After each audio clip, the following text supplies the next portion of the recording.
So yun, what's up mga boss idol, and magandang araw sa ating lahat. And bali nandito nga pala tayo ngayon sa aking loft, kung saan mga ibon ko, mga alaga kong kalapate ay nandito. Ayan sila. Yan ang aking mountain flyers, maliit lang. And ang aking mga breeders. Tagal natin hindi nakapag-vlog dito sa aking mga ibon dahil masyado tayong busy sa manok. Masyado tayong naging busy sa mga manok natin. And hindi na natin na-harvest yung mga last batch natin ng pang south. And yung mga itlog nila, nagpisaan na rin, nag-abot-abot na. Kaya talaga namang sa sobrang busy talaga natin, ganoon yung nangyari sa ating mga ibon. Hindi na rin tayo nakapaglilinis ng loft. And training lang tayo ng training. And syempre, part of the game, hindi natin sila masyadong tinututukan kasi bago pa lang, malapit pa lang. And syempre, nandyan yung nakasala natin sila kung sino ba talaga yung pwede, yung may potential sa kanila. Kasi hindi naman lahat ng na-breed mo, na sinuksukan mo ng mga super set ring ay mananalo at dudulo or may matitira.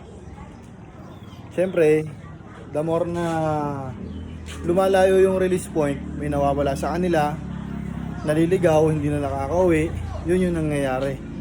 And minsan na-aksidente, hindi natin alam kung ano nangyayari sa kanila dahil hindi naman natin sila nakikita habang lumilipad. And balik tayo ngayon. Bali, ito yung ginagawa ko tuwing hapon and tuwing umaga. Bago ko sila pa kainin, pinapalop fly ko muna sila, pinapalipad ko muna sila. Samahan nyo ako, paliparin natin sila. Let's go!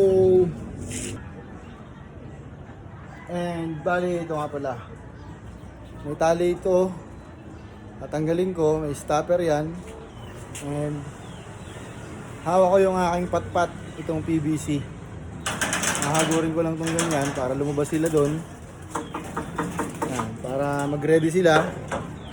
Ganyan-ganyanin natin para mag-ready sila kasi once na binuksan natin yung release door nila, automatic magliliparin sila. Yan. Ayaw buksan. Ayaw bukas mga boss idol. Yun. Ayan. Diba? And yan. Merong natirang isa. Kasi hindi pa siya marunong lumipad. Hindi pa siya sanay. Bali pang south natin yung isa na yan.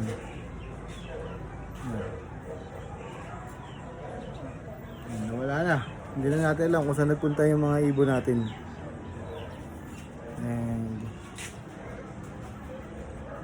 And habang lumilipad sila, syempre, ihahanda natin yung inumin nila. Lilinisin natin yung painuman nila, yung pakay na nila. And syempre, panoorin natin sila mag-low fly. Habang naglo-low fly sila, tignan natin, panoorin natin, obserbahan natin yung mga ibon natin. Lalo ngayon, 2 weeks na tayo nagte-training sa track.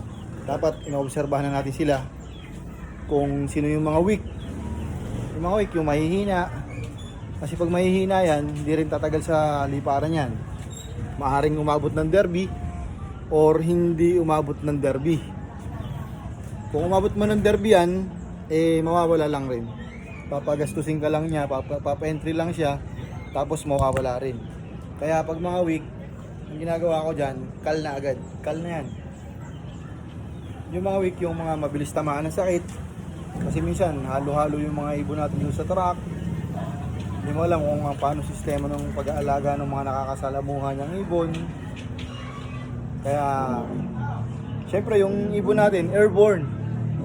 Kaya lahat ng mga dumi nasasagap niyan, mga virus, mga bakterya, nasasagap niya. Kaya, ang ibon natin, hindi naman natin masabing madumi kasi syempre nililinis naman natin, naliligo naman sila. Nag-disinfect naman tayo, kaya hindi natin masabi kung malinis ba o madumi. Siyempre malinis. Dahil naglilinis naman tayo ng loop, nililinis naman natin yung mga ibon natin, nagpupurga tayo. flushing, cleansing, yan, mga pangunahing ginagawa natin. And ito nga pala yung mga huling batch ng pang south natin. Yan, hindi ko nalalapitan kasi nakakahiya, hindi tayo nakapaglilinis ng breederan. Yan, dalawa, saka meron pang isa doon. Yan, tapos yung iba pang summer na natin, yung mga kasunod niyan. Yan lang yung mga breeder natin, 3 pares lang. 3 pares lang yung mga breeder ko, wala na akong ibang ginagamit na breeder. Sila lang, simula sa lolo nila, sa anak, tapos yung apo. Yan, sila asa, hindi ko naman ginagamit, hindi ko naman binibreed yun kasi ililipad pa natin siya sa next season. Ililipad natin siya ulit sa south. Ano muna natin siya, palulugunin muna natin siya. Pagkatapos siya maglugon, tsaka natin siya ilalaro ulit ng south.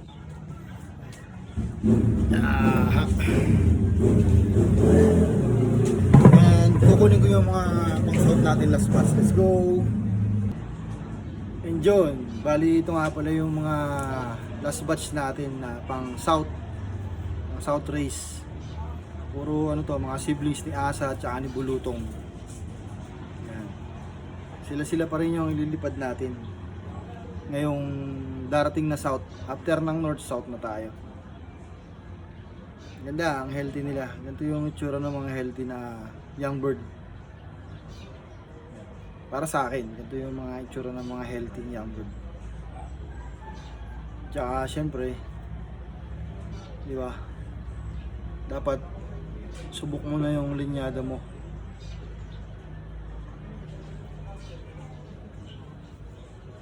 Kaya importante yung bloodline. Pag nakuha mo na yung bloodline na nananalo sa'yo, na nagbibigay ng mga gantimpala sa loop mo, sila na lang yung alagaan mo. Huwag ka na mag-alaga ng iba. Yung huwag ka na mag-i-infuse ng ibang mga bloodline. Basta alam mo sa sarili mo na yung hawak mong bloodline na nanalo, okay na yun na lang yung gamitin mo. Diba? Kaysa umasa ka pa sa ibang mga bloodline, i-infuse ka pa, hindi mo alam kung ano yung magiging resulta. Siyempre doon ka na sa subok mo na. Kaya ito lang yung ibong ko. Yan lang, 3 pares lang yung breeder ko. Yan lang. Ganyan lang ako mag-ibon. Kasi subok ko naman yung mga bloodline nila.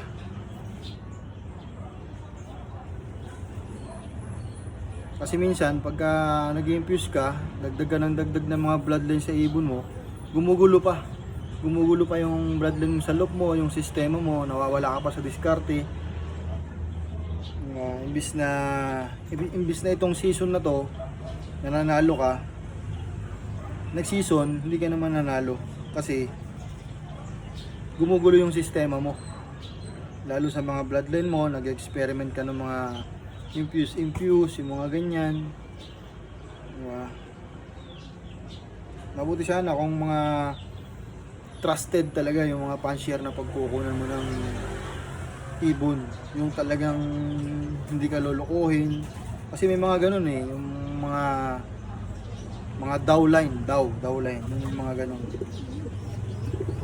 Kaya dapat kumukuha ka ng ibon dun sa mga talagang yun lang yung ibon nila.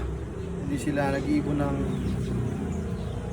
marami, cross ng cross, di ba? Kumbaga kung saan kahiyang, yun na lang yung gamitin mo. And kunin ko pa yung isa. Let's go! And ito naman yung isa nating siblings din nila, yung winning line natin. Kamukha siya ni Mahinhin. Kamukha siya ni Mahinhin. Check siya, check.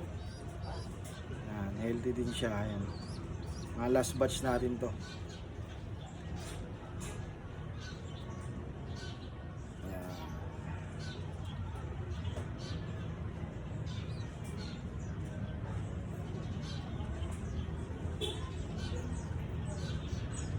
Ganda. Nakaka-excite tuloy yung South Race. Yun yung pinaghahandaan natin. Doon tayo nag-breed ng yun yung pinaghahandaan natin kaysa dun sa North, Summer, yung South talaga yung pinaghahandaan natin. Malapit na naman, ilang buwan na lang, start na naman tayo ng South Race. Pero tapusin muna natin yung North Race. So paano, hanggang dito na lang mga boss idol. Let's go!